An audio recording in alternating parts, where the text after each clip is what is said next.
Hello students, आज का हमारा टॉपिक है यूक्लिड विभाजन प्रमेय का, या फिर इंग्लिश में बोलेंगे यूक्लिड्स डिवीजन लेमा। तो ये क्लास 10 में वास्तविक संख्याएं यानी रियल नंबर्स चैप्टर का पहला टॉपिक है और इसका काम क्या है और इसका यूज कैसे करते हैं ये हम लोग इसमें सीखेंगे, है ना। तो देखते हैं हम लोग, जैसे बचपन में सिखाया गया था, अगर 2 से मुझे 17 में डिवाइड करना हो, 17 में भाग देना हो, तो 2 का पढ़ा पढ़ते हैं, 2 8 16, है ना, 1 से इसका बचता है। फिर 2 से भाग दे रहा हूँ मान लो मुझे 18 में, तो 2 9 18, फिर कितना बचेगा 0। फिर अगर मैं 2 से भाग दूँ तो यहाँ से 2 से भाग दिया जाए, मान लीजिए मैंने 19 में भाग दिया तो 2 9 18, फिर 1 बचेगा। फिर 2 से भाग दिया 20 में अगर लो तो 2 10 20 और कितना बचेगा 0। फिर अगर 2 से भाग दें 21 में तो 21 में जाएगा 2 10 21, 2 10 20 और बचेगा यहाँ पे कितना 0 नहीं, शेषफल बचेगा 1। तो देखिए हो क्या रहा कि 2 से हम किसी भी संख्या में भाग दें तो शेषफल है तो 1 बचता है, तो 0 बचता है, फिर 1 बचेगा, फिर 0 बचेगा, ऐसे 1 0 बचेगा। तो किसी भी संख्या में भाग दें, चाहे जितनी बड़ी हो चाहे जितनी छोटी हो, 2 से अगर किसी संख्या में भाग देंगे तो शेषफल आने के 2 ही चांस है, या तो 0 आ सकता है तो 1 आ सकता है। ऐसे ही अगर मान लो मैं 3 से डिवाइड करता है इन्हीं सभी संख्याओं में, तो 3 से अगर भाग देता तो कितना जाता, 3 से 3 5 15, है ना। तो 3 5 15 भाग देते तो शेषफल कितना बचता, 2 बचता, ठीक है। अब मान लीजिए 3 से मैंने किसमें भाग दिया तो 3 6 18 हो जाता, तो शेषफल कितना बचता, 0 बच जाता। तो मैंने यहाँ भाग दिया तो 2 बचा। अब 3 से मान लीजिए मैं 19 में भाग देता तो 3 6 कितना हो जाएगा 18 और शेषफल कितना बचेगा 1। फिर 3 से मान लीजिए मैं इसमें भाग दूँ, 3 6 कितना हो जाएगा 18 और शेषफल कितना बचेगा 2। फिर 3 से इसमें भाग दें तो 3 7 कितना हो जाएगा 21 और शेषफल बचेगा कितना 0, ठीक है। तो शेषफल जब 3 से भाग दे रहे हैं तो 2 शेषफल बच रहा है, या तो 0 बच रहा है तो 1 बच रहा है, फिर 2 1 0। तो जब 3 से भाग देंगे तो शेषफल आने के 3 ही चांस है, तो 0 आ सकता है, तो 1 आ सकता है, तो 2 आ सकता है। 4 से भाग देंगे तो 4 से जब शेषफल भाग देंगे तो 4 से शेषफल आने के तो 1 आएगा, या तो 2 आएगा, या तो 3 आएगा और या तो 0 आएगा, ये 4 चांस है। तो कहने का मतलब ये है कि ये जो संख्या होती है ना, इसको बोलते हैं भाजक। तो शेषफल जो होता है वो हमेशा भाजक से छोटा होता है, भाजक के बराबर कभी नहीं हो सकता है, छोटा रहेगा, है ना। तो अगर मैं यहाँ लिखूँ, ये मान लीजिए मैंने यहाँ लिखा है ऐसे, तो यहाँ लिख दिया मैंने 2, यहाँ लिख दिया मान लीजिए मैंने 17, तो 2 8 16 और इधर बचा 1। तो ये जो संख्या यहाँ लिखी जाती है इसको बोलते हैं भाजक, और इसको इंग्लिश में बोला जाता है डिवीजर, डिवीजर। और यहाँ जो बचता है उसको बोलते हैं शेषफल, रिमाइंडर, नॉट रिमाइंडर। रिमाइंडर होता है याद दिलाने वाला, तो ये रिमाइंडर है। ये हमारा कोसेंट, QUOTIENT, कोसेंट, और उसको हिंदी में बोलते हैं भागफल, और इसको बोला जाता है रिमाइंडर को शेषफल। यहाँ जो बीच में संख्या लिखी जाती है इसको बोलते हैं भाजक, और इसको इंग्लिश में बोला जाता है डिविडेंड, डिविडेंड, ठीक है, डिविडेंड, DIVIDEND। तो होता ये है कि जब मैं भाजक का गुणा भागफल में करें और शेषफल को जोड़ें तो हमेशा भाजक के बराबर आता है, ठीक है। ये क्लास 9 में एक थ्योरम भी पढ़ी होगी, फैक्टर थ्योरम, है ना, तो वहाँ से आ गया होगा। तो जो जब ऊपर से ऊपर में भाग देते थे तो यहाँ पर होता क्या है, जो भाजक है या भाज्य है, जो भाज्य जो है वो भाजक गुणे भागफल प्लस शेषफल के बराबर होता है, ठीक। अब देखिए रिमाइंडर का पहला अक्षर R है, तो इस वजह से इसको R से रिमाइंडर यानी शेषफल को डिनोट करते हैं। क्वोशेंट का पहला अक्षर Q है तो उसको Q से डिनोट करते हैं। डिवीजर को हम लोग A ले लेते हैं और भाजक को B ले लेते हैं।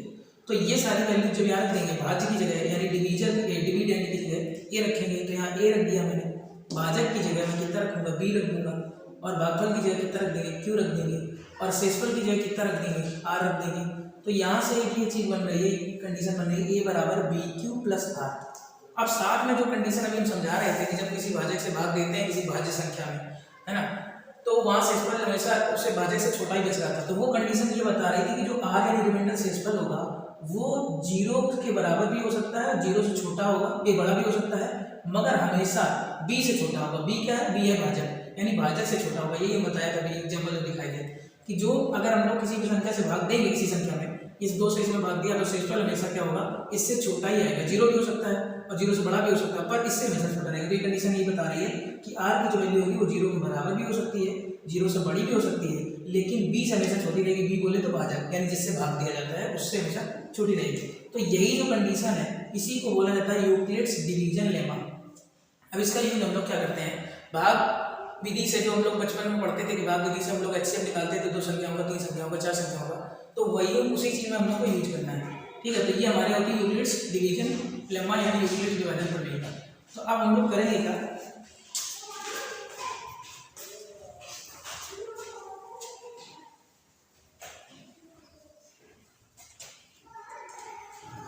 तो हमारी कंडीशन निकली a बराबर बी क्यू प्लस आर, जहाँ पर आर की वैल्यू जो है वो 0 से बड़ी होगी और b से छोटी होगी। ये हमारी यूक्लिड डिवीजन लेमा है। अब हम लोग क्या करेंगे, दो संख्याएं ले लेंगे और दो संख्याओं का फिर हम लोग मासा निकाल के देखते हैं यूक्लिड विभाजन प्रमेय के द्वारा मासा कैसे निकालते हैं। यूक्लिड विभाजन प्रमेय के द्वारा मासा ही निकाला जाता है। मासा हम लोग बचपन में 2 विधियाँ पढ़ चुके हैं और कई विधि पढ़ चुके हैं। एक विधि तो ये होती थी कि हम लोग उसके गुणनखंड कर लेते थे, दोनों संख्याओं के गुणनखंड करने की वजह से मान लीजिए मुझे 6 का निकालना हो या 8 का निकालना हो और 12 का निकालना हो, मासा निकालना हो तो क्या करते थे, इसके गुणनखंड कर देते थे 2 गुणा 2 गुणा 2, इसके 2 गुणा 2 गुणा 3। फिर हम क्या करते थे, जो गुणनखंड कॉमन होता था उसको एक बार ले देते थे, एचसीएफ यानी मासा हो जाता था, हाईएस्ट कॉमन फैक्टर यानी मासा, इसको हिंदी में मासा बोलते हैं और एचसीएफ इंग्लिश में बोलते हैं। तो इसका मासा हो जाता था 2 गुणा 2, क्यों, क्योंकि 2 गुणनखंड दोनों में आया है। ठीक है, जो दोनों में गुणनखंड कॉमन होता था, देखो ये बता रहा, नाम से पता चल रहा, हाईएस्ट कॉमन फैक्टर यानी ऐसा फैक्टर जो कॉमन हो और सबसे बड़ा हो। तो इन दोनों में कॉमन फैक्टर कितना है, इतना सबसे बड़ा, तो 2 दूनी 4, तो इन दोनों का मासा कितना हो जाएगा, 4 हो जाएगा। ये एक तरीका पड़ा था। दूसरा तरीका ये पड़ा था कि 8 से हम लोग 12 में भाग देते थे, 8 एकम 8 है ना, शेषफल हो जाएगा 4, फिर 4 को भाजक बना लेते थे और ये जो 8 यहाँ भाजक होता था उसको यहाँ भाज्य बना लेते थे, फिर 4 दूनी 8 ऐसे भाग देके ये निकाल लेते थे। अब शेषफल यहाँ 0 बच जाता था, तो जो अंतिम भाजक होता था वही क्या हो जाता था, मासा हो जाता था। अंतिम भाजक ही मासा हो जाता था। अब यहाँ कैसे निकालेंगे, यही चीज़ है, उसको इस तरीके से लिखना है और उसी को जब प्रोसेस से लिखेंगे तो उसी को एल्गोरिथम बोलते हैं। यूक्लिड्स डिवीजन लेमा ये है, और जब उसी को बार बार वही प्रोसेस अप्लाई करेंगे तो वो प्रोसेस पूरी यूक्लिड्स डिवीजन एल्गोरिथम बोली जाएगी। ठीक है, तो करते हैं, देखते हैं क्वेश्चन लेके कि कैसे करते हैं इसे।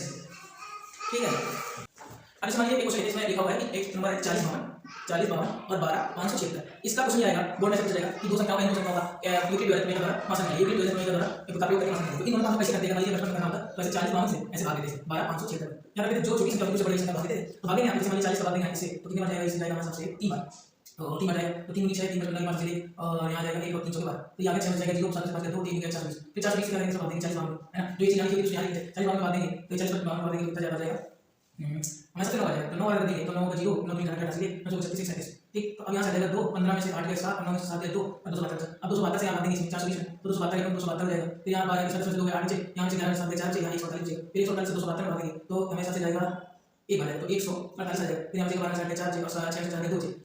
ठीक है, तो हम लोग क्या करेंगे, अब यहाँ से भाग देंगे 124 से 148 में भाग देंगे, 148 से एक बार जाएगा तो 124 यहाँ बचेगा 24 से भाग देंगे 124 में 6 बार आ जाएगा, 6 चौकी 24 4 से 2 6 2 12 2 6 बार नहीं जाएगा, 24 पंचे 120 हो जाएगा, 120 बचेगा 4, फिर 4 से भाग देंगे 24 में 4 6 24 पूरा खत्म हो जाएगा।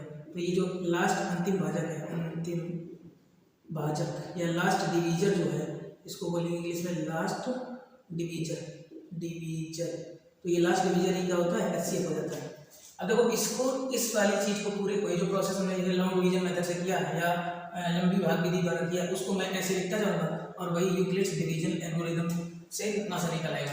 ठीक है, ये रफ वर्क होता है, इसको रफ में कर सकते हैं और उसके बाद यहाँ से छापते चले जाएंगे। तो वो लिखेंगे 12 576।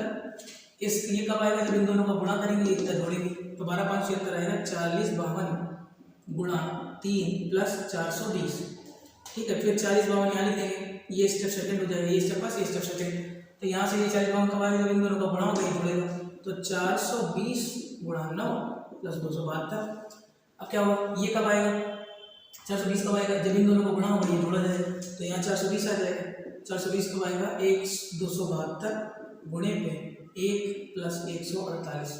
फिर क्या होगा, 272 यहाँ आ जाएगा, 272 यहाँ लिख दिया, 148 इसकी जगह पे आ जाएगा, 148 लिख दिया और इंटू में कितने बार गया है, 148 इंटू 1 और प्लस में शेषफल कितना बचा, 124। फिर 148 यहाँ आ जाएगा और 124 इसकी जगह पे आ जाएगा और 124 का पढ़ा एक बार पढ़ा था, फिर गया था 24 बचा था। फिर क्या होगा, 124 यहाँ आ जाएगा, 124 फिर यहाँ 24 यहाँ आ जाएगा और इंटू में 24 पंचे 120 किया था, तो देखिए 24 पंचे 120 किया था, वो शेषफल कितना बचा था 4। अब देखिए 24 इसकी जगह पे आ जाएगा, है ना, तो तो 24 कब आया था, जब 6 और 4 का गुणा किया था, तब हमारा आया था 0 शेषफल। तो 6 गुणा 4 या 4 गुणा 6 प्लस 0। एक चीज़ याद रखना है, इधर की तरफ हमेशा जितने भी यहाँ पर भाजक के जितने भी यहाँ पर भाज्य रहे हैं वो सारे इधर LHS में लिखे देखिए। भाज्य 12,576 ये लिखा, फिर 40,52 ये लिखा, फिर 420 ये लिखा, फिर 272 ये लिखा हुआ, फिर 148 बना, फिर ये लिखा हुआ, 124 ये लिखा हुआ है और 24 ये लिखा हुआ। तो जितने भी भाज्य हैं वो सारे मैंने LHS में लिखे हैं। RHS में फिर पहले B लिखा हुआ, B बोले तो भाजक, तो 40,52 420, 40,52 420, फिर 272 124, 272 फिर 148 है, फिर 148 लिखा, फिर 124 है 24 है, फिर 124 ये लिखा हुआ, 24 लिखा हुआ, फिर 4 लिखा हुआ। और इधर जो साथ में क्यों लिखा हुआ, क्यों मतलब कोसेंट शेषफल लेते थे, सॉरी भागफल लेते थे। तो भागफल कितना था 3 9 1 1 1 5 6, देखिए 3 9 1 1 1 5 6 ये लिखा हुआ, और शेषफल फिर 420 ये वो सारे हम लिखे। ठीक है, तो ये जो लास्ट यहाँ पर निकला है यही आपका क्या हो जाता है, HCF यानी मासा हो जाता है। तो अगर आप मासा निकालना चाहते हैं तो यूक्लिड विभाजन प्रमेय के द्वारा मासा निकाल सकते हैं, और इससे मासा निकल आएगा